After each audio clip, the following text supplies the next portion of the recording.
Kingdom of the Divine Will, Luisa Piccarreta. Volume 23-11. October 30, 1927.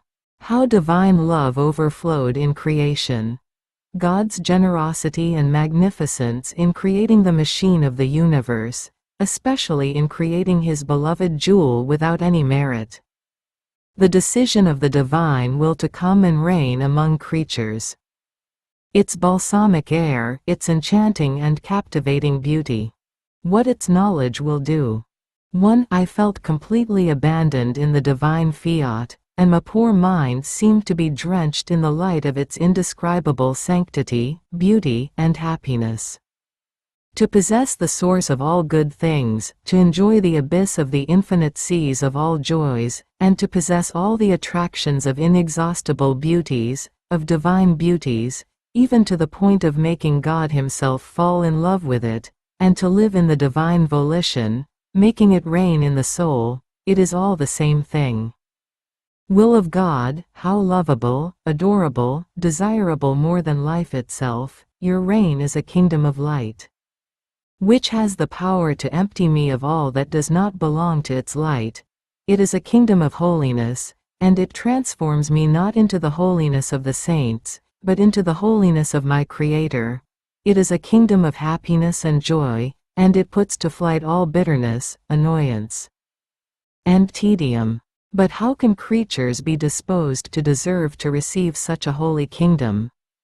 Now, while I was thinking this and my poor mind was swimming in the abyss of the sea of the divine fiat, my amiable Jesus came out from within me, and clasping me to Himself, all tenderness He said to me, 2. My little daughter, you must know that our love overflowed in creation, and overflowing outside of us, without anyone having deserved so much good, not even with a single word.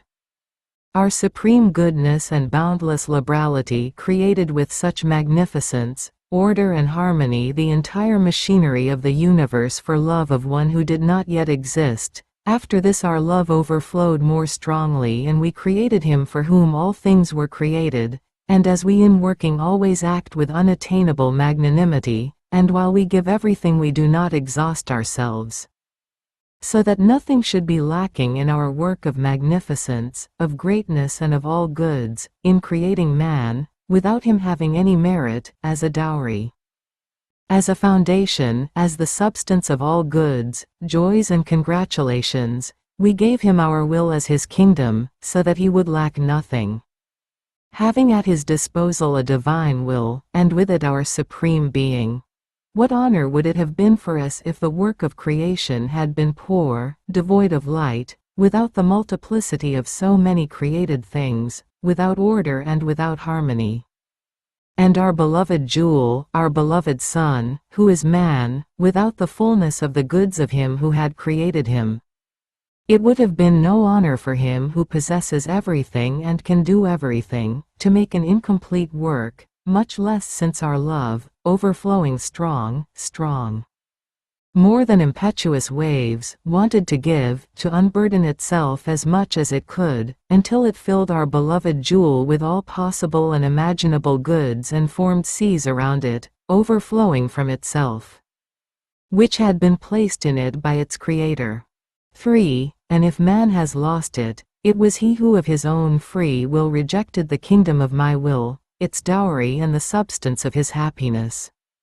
Now, as in creation, my love regurgitates with force, and the kingdom of my will has decided that it wants its life in the midst of creatures, and for this reason, pouring out all its magnificence without regard for their merits, with insurmountable magnanimity it wants to give back its kingdom, only that it wants creatures to know it, to know its goods, so that, knowing them, they may yearn for and desire the kingdom of holiness, light, and happiness. And just as one will rejected it, so another will may call for it, yearn for it, urge it to come and reign among creatures. This is why knowledge of it is necessary, for if a good is not known, it is neither wanted nor loved. This is why this knowledge will be the messengers, the heralds who will announce my kingdom. My knowledge of my fiat will take the form of suns, thunder, lightning, and impetuous winds, which will attract the attention of the learned and the ignorant, of the good and even the evil. They will fall like sparks of lightning upon their hearts, and with irresistible force will overthrow them, making them rise again in the goodness of the knowledge they have acquired. They will bring about true renewal in the world.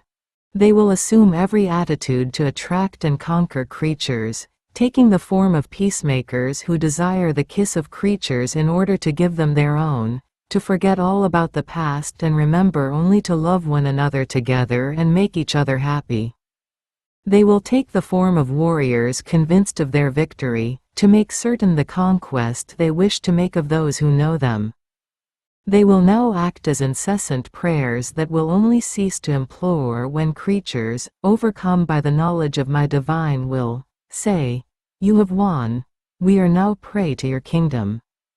Now in the attitude of a dominant king and emanating from love, so much so that they will bow their heads to be dominated, what will my will not do? It will put all its power into action to come and reign among creatures. It possesses a captivating beauty, which, if it makes itself clearly seen even once, captivates, beautifies, throwing its waves of beauty over the soul, so that it will be difficult for them to forget such a rare beauty. They will remain as if in the labyrinth of its beauty and will not be able to escape. It possesses an enchanting power, and the soul remains fixed in its sweet charm.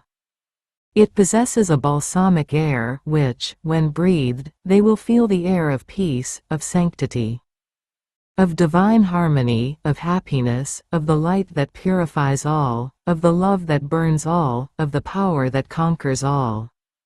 So that this air will bring the celestial balm to all the evils produced by the unhealthy, morbid, and murderous air of the human will. Look, even in human life, the air works in a surprising way. If the air is pure, good, healthy, fragrant, breathing is free, blood circulation is regular, and they grow strong, nourished, of good color and healthy. On the other hand, if the air is bad, malodorous, and infected, breathing is obstructed. Blood circulation is irregular, and not receiving life from pure air, they are weak, pale, emaciated, and half sick. Air is the life of creatures, without it they cannot live, but there is a great difference between good air and bad air. Such is the air of the soul. The air of my will keeps life pure, healthy, holy, beautiful, and strong, as it came from the bosom of its Creator. The murderous air of human will deforms the poor creature, makes it descend from its origin, and it grows sick, weak, and unlovable. 4. Then, with a more tender emphasis, he added, "O my will, how lovable, admirable, powerful you are!